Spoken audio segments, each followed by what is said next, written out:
호우특보가 내려졌던 영동 지역에 많은 비가 내렸습니다. 공사 현장 토사가 유출되고 도로가 침수되는 등 피해가 잇따랐습니다.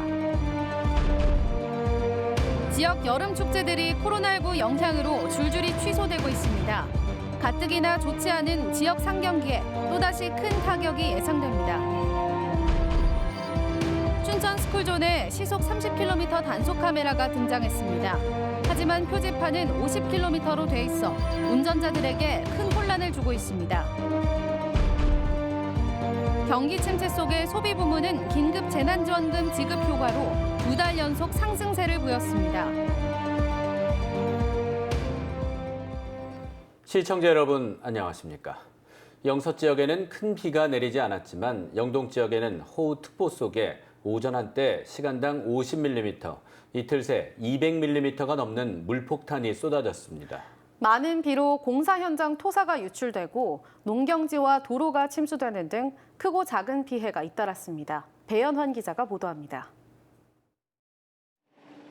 도로 위에 깔린 흙을 치우기 위해 장비와 인력이 부지런히 움직입니다. 도시공원 일몰제를 앞두고 공원 조성 사업이 한창인 곳에서 폭우의 토사가 유출됐습니다.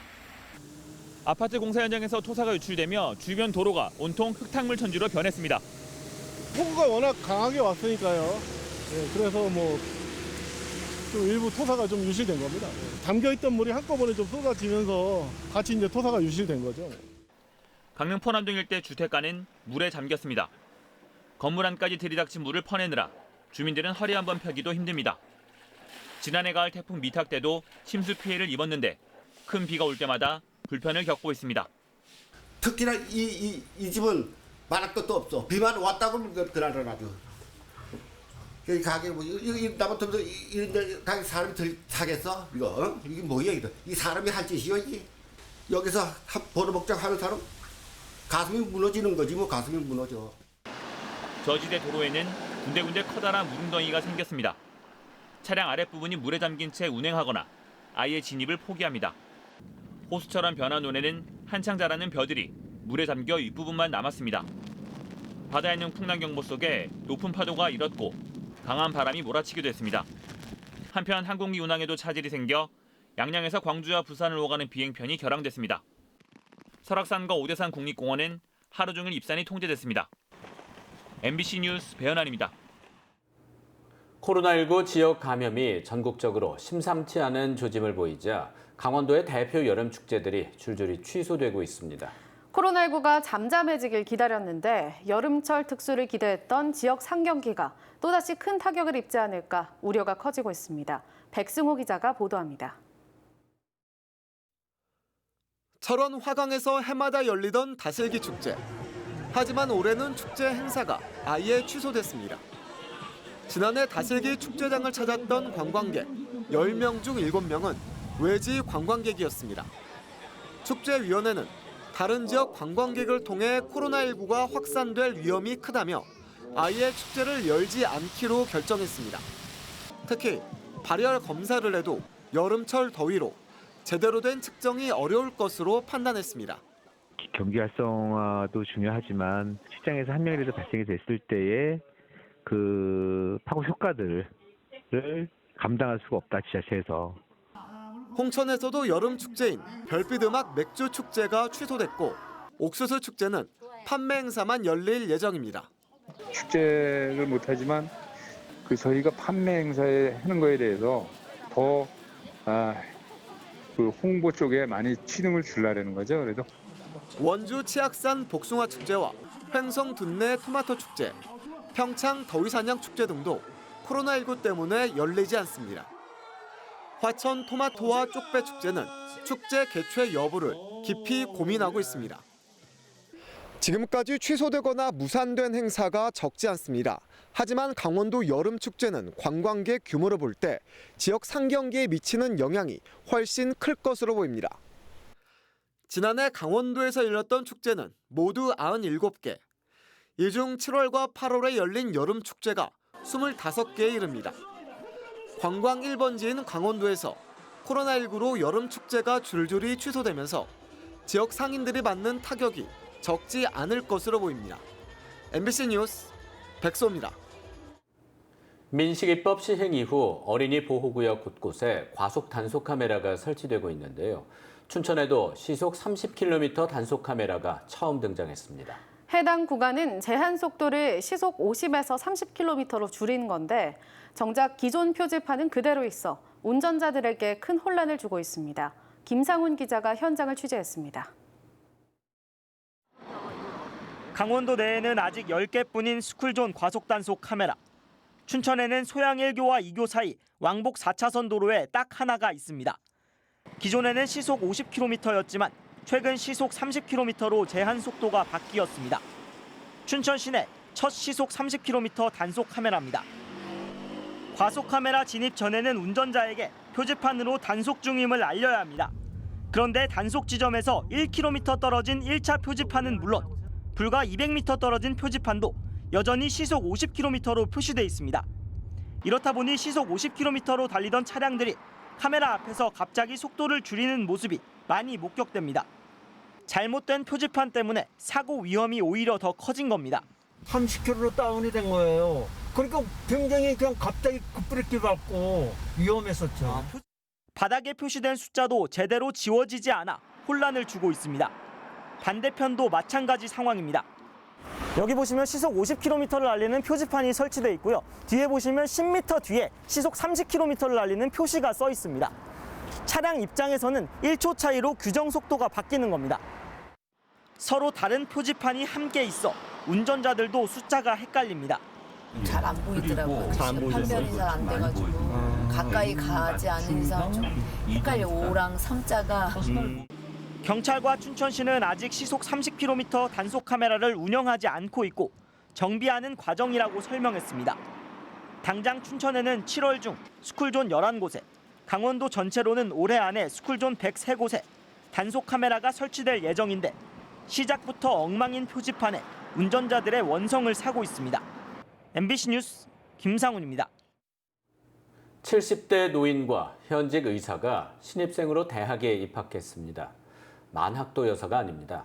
신입생 충원율을 높이기 위해 한 대학이 동원한 가짜 신입생들입니다. 총장을 포함해 대학 교수 15명이 검찰에 적발됐습니다. 이병선 기자입니다. 지난 3월 상지대에 통폐합된 옛 상지 영서대학교. 이 대학 총장과 교수 등 15명이 무더기 기소됐습니다. 이들은 지난 2018년 가족과 지인 154명의 명의를 빌린 뒤 이 대학 신입생으로 등록시켰습니다. 1인당 300만 원 상당의 등록금은 교수들이 대납하는 이른바 밀어넣기 수법. 이렇게 이름만 입학한 가짜 신입생 가운데는 70대 노인이나 의사도 포함돼 있었습니다. 이들 가짜 신입생들은 입학한 지 2달째 무렵부터 차례로 자퇴했고 등록금의 3분의 2를 돌려받았습니다. 교수들이 손해본 나머지 3분의 1은 가짜 신입생들에게 장학금을 지급하는 방식으로 대학 측이 보전해줬습니다.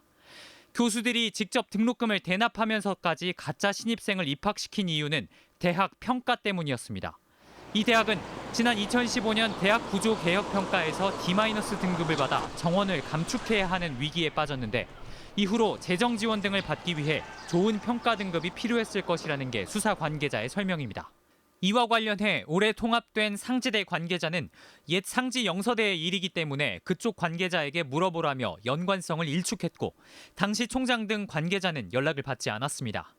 검찰은 가짜 신입생 밀어넣기를 교육부의 평가를 방해한 위계 공무 집행 방해로 대납한 등록금을 교비로 보전한 것은 업무상 횡령으로 봤습니다.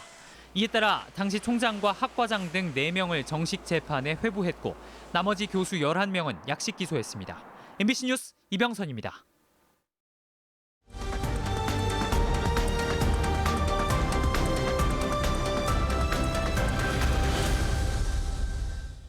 수도권과 광주, 대전을 중심으로 코로나19 확산세가 이어지는 가운데 도내에서는 이틀째 누적 확진자 65명을 유지하고 있습니다. 강원도에 따르면 원주의 한 보험회사에서 경기 안산 확진자의 강의를 들은 원주 30대 여성이 그제 코로나19 확진 판정을 받는 등 산발적인 감염이 잇따르고 있습니다. 누적 확진자 65명 가운데 54명은 퇴원, 8명은 입원 격리 치료 중입니다. 전국적으로 해외 유입 사례가 증가하는 가운데 검사 중이거나 검사 예정인 도내 입국자는 69명에 이르고 있습니다. 강원도교육청은 강원도와 함께 광역, 학원방역 공동대응반을 구성해 운영한다고 밝혔습니다. 공동대응반은 전국 다른 지역 학원에서 확진자가 지속적으로 발생하는 상황에 신속하고 체계적으로 대응하기 위해 구성됐습니다. 이에 따라 17개 교육지원청에도 시군과 함께 기초 학원방역 대응반을 운영할 예정입니다. 도교육청은 학원방역의 총괄 책임을 지며 지자체는 감염병 예방법에 따라 집합 제한 등 필요한 조치를 시행합니다. 도내 산업 생산과 투자가 하락세를 벗어나지 못하는 가운데 소비 부문은 긴급 재난지원금 지급 효과로 2달 연속 상승세를 보였습니다. 통계청 강원지청이 발표한 5월 산업활동 동향에 따르면 광공업 생산은 13.3% 감소했고 재고는 10.8% 증가하는 등 경기 침체를 반영했습니다. 건설 수주액은 도로와 교량, 상하수도 등 공공부문이 640% 늘어났지만 재건축 등 민간 부분이 크게 감소해 18.2% 줄었습니다. 반면 소비 부문은 긴급 재난지원금 지급 효과로 대형 마트는 전년 대비 5.3%, 대형 소매점은 1.6% 증가했습니다. 공공운수노조 교육공무직본부 강원지부는 오늘 기자회견을 갖고 학교 급식실과 실외 미화 노동자에 대한 폭염 대책을 마련하라고 촉구했습니다. 이들은 급식 노동자들의 79%가 배식 업무 시간이 평소보다 최고 3배까지 늘어났고 소독 업무도 하는 등 업무 강도는 높아졌지만 냉방기도 제대로 틀지 못한 채 일하고 있다고 주장했습니다. 이에 따라 노동자들의 업무 강도를 완화하고 충분한 휴식 시간을 보장해야 하며 휴게실과 함께 냉방실 설치와 가동이 필요하다고 촉구했습니다. 친환경 에너지인 춘천 수열에너지 활용 사업을 그린 뉴딜의 대표 사업으로 육성하기 위한 정책이 추진됩니다. 환경부는 중장기 실행 계획이 담긴 친환경 수열에너지 활성화 방안을 오늘 국무회의에 보고했다고 밝혔습니다. 특히 오는 2027년까지 소양강 댐을 활용해 춘천의 78만 5천 제곱미터 규모의 강원 수열에너지 융복합 클러스터를 조성하고 수열사업 지원단을 구성해 수열에너지 이용 확산을 위한 밀착 지원에 나설 계획입니다. 춘천시가 상중도 관광지 개발을 공공과 민간이 상생하는 방향으로 추진하겠다고 밝혔습니다. 춘천시는 하중도의 레고랜드 테마파크 조성으로 상중도의 개발 수요가 많다며 난개발 등을 막기 위해 상중도의 공공부지와 사유지의 개발 방식을 공익적 개발 방식으로 접근할 방침입니다.